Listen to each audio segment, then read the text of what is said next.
Class 10 basic maths sample paper 2023 के question number 33 के solution में हम लोग पहुंच चुके हैं। अगर आपने इसे प्रीवियस वीडियो अभी तक नहीं देखा, साथ ही साथ आने वाले वीडियोस का सॉल्यूशन देखना चाहते हो तो कंप्लीट प्लेलिस्ट का लिंक मिलेगा आपको डिस्क्रिप्शन में।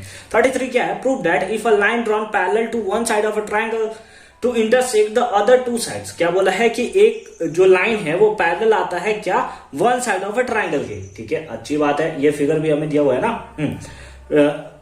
The other two sides in distinct point, the other two sides are divided in the same ratio. यानी simply AD by BD equals to AE by EC हमें प्रूव करना है। याद आया कुछ?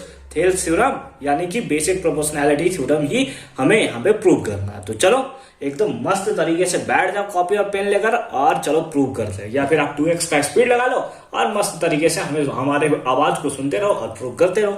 ठीक है, चलो आ जाओ। गिवन क्या दिया, इसी तरीके से आपको लिखना है। गिवन दिया हुआ है that is D equals to BC, ऐसे कुछ आता है 2x के स्पीड में। D is parallel to BC equals to बोल दिया, क्या बनेगा रे तू? D पैरेलल है किसके? BC के। तो टू प्रूव है ना, हमें क्या प्रूव करना है? हमें प्रूव करना है that is AD by BD है ना, AD बाई DB या BD, कौन DB दिया हुआ है ना तो DB लिख दो, AB बाई DB, BD भी लिख सकते हो। इज इक्वल्स टू क्या? AE by EC, AE by EC, यही हमें प्रूव करना है। इसके लिए हमें कुछ कंस्ट्रक्शन करना पड़ता है। ठीक है, कंस्ट्रक्शन में हम लोग क्या करेंगे कि ज्वाइन करना पड़ेगा B को E से। किसको ज्वाइन करना पड़ेगा? B को E से और C को D से, है ना। तो हम लोग सिंपली लिखेंगे join B to E, join B to E and उसके साथ साथ C टू D, उसके साथ साथ क्या? C to D। हमने ज्वाइन किया B को E से ज्वाइन किया और C को D से ज्वाइन किया। उसके साथ साथ यहां से आपको एक पैरेलल लेना पड़ेगा, है ना। एक यहां से पैरेलल लेना पड़ता है। लेट अस सपोज इस पॉइंट को हम लोग कर लेते हैं N, क्या सपोज कर लेते हैं? N सपोज कर लेते हैं। ठीक है, तो हम लोगों ने क्या किया? DN ये भी कंस्ट्रक्ट किया है। DN पैरेलल होगा किस पे? AC पे। उसके साथ साथ एंड उसके साथ साथ EN पे भी एक पैरेलल आपको डालना पड़ेगा, E और इसको नाम देते हैं M का। ठीक है, तो उसके साथ साथ हमने क्या किया? EM को पैरेलल किया परपेंडिकुलर किया किस पे? AB पे। ये सारा का सारा किस में होगा? कंस्ट्रक्शन में चलेगा। अब उसके बाद कंस्ट्रक्शन के बाद आता है इसका प्रूवमेंट। तो सिंपली लगा लो प्रूव। इस बार क्या कर रहे हैं हम लोग? प्रूव करने जा रहे हैं। यहाँ पे टू प्रूव देखा था, यानी कि ये प्रूव करना है। और अब हम लोग शुरू कर रहे हैं कि इसको कैसे प्रूवमेंट करते हैं। ठीक है, तो आपको दो ट्राइंगल में चलना पड़ेगा। एक ट्राइंगल आप ले लो ADE, है ना, ADE ऊपर वाले ट्राइंगल में। तो सिंपली बात करेंगे इन ट्राइंगल ADE, और एक बार चलेंगे इन ट्राइंगल DBE, है ना, एंड ट्राइंगल किसमें? DBE।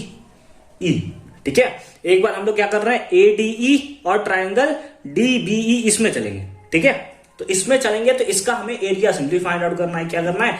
Area of triangle ADE बहुत अच्छे तरीके से आप देखोगे, डिवाइडेड बाय क्या? एरिया ऑफ ट्राइंगल किसका? DBE। और आपको एरिया का ट्राइंगल पता है क्या? हाफ इंटू क्या होता है? Half into base into height, यही होता है एरिया ऑफ ट्राइंगल। हाफ का हाफ लिखा ADE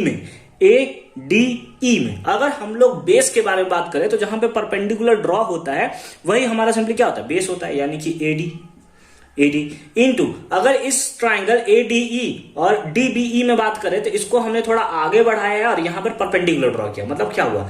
लेट अस सपोज हमारे पास एक ट्राइंगल ऐसा था, तो इसमें परपेंडिकुलर कैसे लेते? तो हमने सिंपली क्या किया? इसको ऐसे बढ़ाकर और यहां पर मान लिया कि यही वाला जो पार्ट है वो हमारा परपेंडिकुलर है। ये हमारा कुछ इस टाइप से टेढ़ा था, तो इसको हमने ऐसे सीधा करके मान लिया कि EM जो है हमारा वो क्या है? सिंपली हमारा परपेंडिकुलर है। ठीक है, डिवाइडेड बाई। अब यहां पे ये भी इसका क्या होगा? Half into base into height.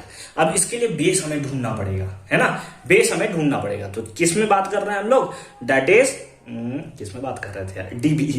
DBE। तो इसके लिए बेस क्या हो जाएगा? दैट इज BD हो जाएगा हमारे पास, या DB बोल सकते हो आप। DB इंटू इसके लिए भी परपेंडिकुलर क्या होगा? यही हमारा परपेंडिकुलर हो जाएगा, है ना। ADE में सॉरी, जो अभी मैं आपको यहाँ पे बताया वो इसके लिए था। ठीक है, तो ये EM हमने कर दिया इसके लिए। अगर ADE में देखो तो ये हमारा परपेंडिकुलर था ना, क्योंकि यहाँ पे 90 डिग्री का एंगल बनाता था। तो यहाँ पर EM इसके लिए था, और जो मैंने अभी आपको समझाया कि बढ़ाकर यहाँ कर देते हैं वो एक्चुअल में DBE के लिए होगा। ठीक है, अच्छी बात है। तो EM से EM मर जाएगा, हाफ से हाफ मर जाएगा, तो हमारे पास क्या बचेगा? हमारे पास बचेगा that is area of triangle ADE divided by area of triangle किसमें डीबीई कितना होगा, ये इक्वल होगा that is AD by BD के, किसके इक्वल होगा, एडी बाई बीडी, या डीबी लिया है ना तो डीबी ले लो इक्वेशन फर्स्ट, क्यों, क्योंकि यहाँ पे डीबी दिया हुआ है ना, ठीक है। चलो यहां तक समझ में आ गया, अच्छी बात है। अब देखो एक और ट्राइंगल में हम लोग चलने वाले हैं, ठीक है, अगेन एडीई में है ना, फिर से चल रहे हैं इन ट्राइंगल किसमें, एडीई एंड ट्राइंगल, ठीक है, एडीई में चल रहा है और इस बार हम लोग चल रहे हैं ईसीडी में, किसमें, ईसीडी में, ठीक है, अच्छी बात है, किसमें, एडीई और ईसीडी में। तो सिंपली क्या हो जाएगा, that is area of triangle ADE, इसका भी एरिया ही निकालना है, divide by area of triangle ECD क्या हो जाएगा formula, that is half into क्या होता है, बेस इंटू हाइट। अब अगर हम लोग बात करें ए डी और ई में, तो क्योंकि अगर हम लोग बात करें ईसीडी में, किसमें, ईसीडी, इसमें हम लोग बात करें तो ये हमारा क्या हो जाएगा, परपेंडिकुलर हो जाएगा ईसीडी के लिए, नीचे वाले ट्राइंगल के लिए, ईसीडी के लिए ये हमारा परपेंडिकुलर हो जाएगा। और क्योंकि इस ट्राइंगल में दो आ रहे हैं, एक इधर आ रहा है, एक इधर परपेंडिकुलर आ रहा है, तो उस बेसिस पे इसका बेस क्या हम लोग ले सकते हैं, एई ले सकते हैं, एई हमने ले लिया, ठीक है, into height, base into height, height क्या हो जाएगा, इस केस में हमारे पास डीएन हो जाएगा, डिवाइडेड बाय हाफ इंटू एई, ठीक है, सॉरी, किसमें, ईसीडी, इसमें बेस क्या होगा, ईसी हो जाएगा, है ना, यही ना बेस होगा भाई, यही बेस होगा।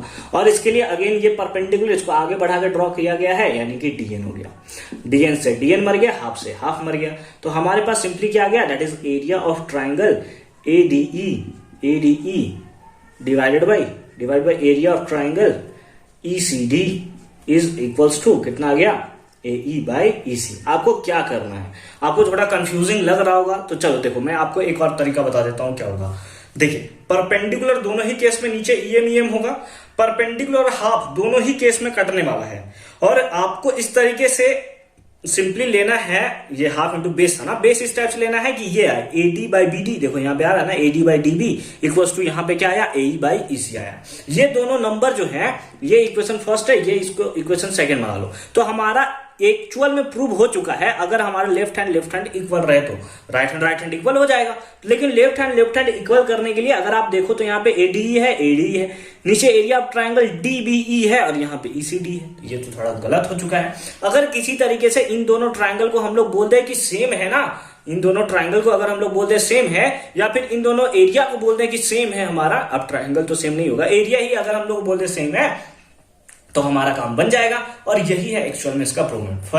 फिलहाल इसका फटाफट से आप स्क्रीनशॉट ले लोगे, ठीक है, ले लो फटाफट से स्क्रीनशॉट ले लो, 1 2 3 लेट्स गो। अब मिटा दिया जाए इसको, मिटा दिया जाए, ठीक है, कितना मस्त लिखा था यार, मिटाना पड़ रहा है, ठीक है। अब देखो हमें क्या करना है एक्चुअल में, ये वाला ट्राइंगल ना, इस वाले ट्राइंगल के इसका एरिया इक्वल करना है, तो हम लोग कर देते हैं।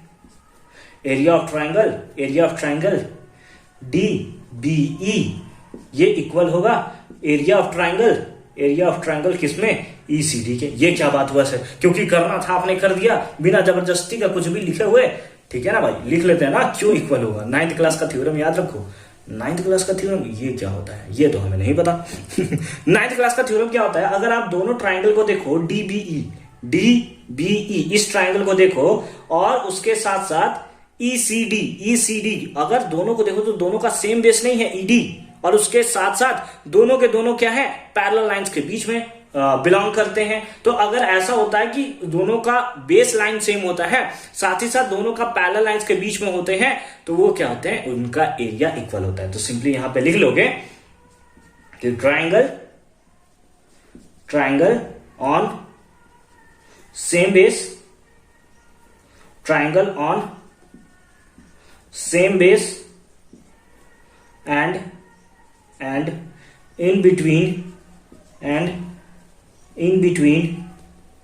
same parallel line, and in between same parallel line था ना, हाँ, same parallel line, ठीक है। ऐसे आप उसके नीचे मेंशन कर दोगे, ठीक है। अब उस केस में आप बोल सकते हो कि DBE जो है वो किसके इक्वल है, एरिया ऑफ इसके।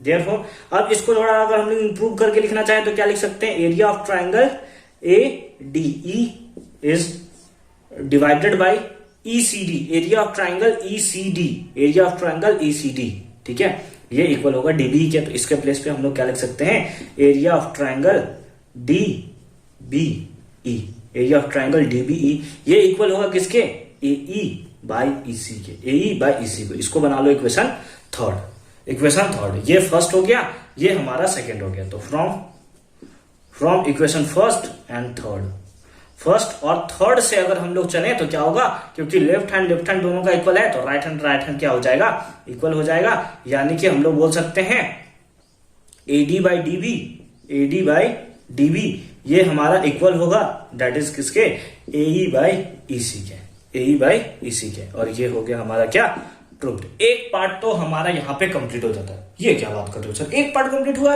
अभी सारा कंप्लीट नहीं हुआ क्योंकि दिया है इन द फिगर, ये जो फिगर दिया हुआ है ना, फाइंड EC है ना, if AD by BD using the above theorem. अब ये हमारा इक्वल आ गया, अब हमें EC फाइंड आउट करना है भाई। अब सबका लेंथ भी हमें यहाँ पे गिवन है, तो चलो फटाफट से सबका लेंथ पहले लिख लेते हैं। तो इस टाइप से कुछ आपको फिगर देखने को मिल रहा होगा। चलिए इसी में हमें फाइंड आउट करना है, हमें क्या दिया है, that is AD by BD, या हमने प्रूव भी कर रखा है, that is AE by EC। सारा का सारा वैल्यू हमें पता है, EC फाइंड आउट करना है। AD बाय BD यानी कि 2/6 is equals to AE, that is 3 divide by EC ही हमें फाइंड आउट करना है। ये 2 के टेबल में 1 टाइम्स, ये 3 टाइम्स, क्रॉस मल्टीप्लाई कर दिया तो EC इक्वल्स टू 3 3 जा कितना हो गया, 9। कितना हो गया, 3 3 जा 9 क्या centimetre. And this is the right answer of this question. I hope कि ये कॉन्सेप्ट आपको एकदम प्रॉपर फॉर्म में समझ में आया होगा। मिलते हैं आपसे अगले वीडियो में क्वेश्चन नंबर 34 के सॉल्यूशन के साथ, ठीक है। तो कंप्लीट लिस्ट का लिंक मिलेगा आपको डिस्क्रिप्शन में, एक बार डिस्क्रिप्शन आप जरूर चेक कर लोगे। और ऑल द वेरी बेस्ट सारे बच्चों को। हो सकता है कि कल आपका प्री बोर्ड एग्जामिनेशन हो, इसलिए आप आज सारे के सारे सैंपल पेपर को सॉल्व कर रहे हो। तो ऑल द वेरी बेस्ट कल के लिए, एकदम 4 डाला एग्जामिनेशन में, और आकर हमें जरूर बताना कि कैसा गया है आपका एग्जामिनेशन।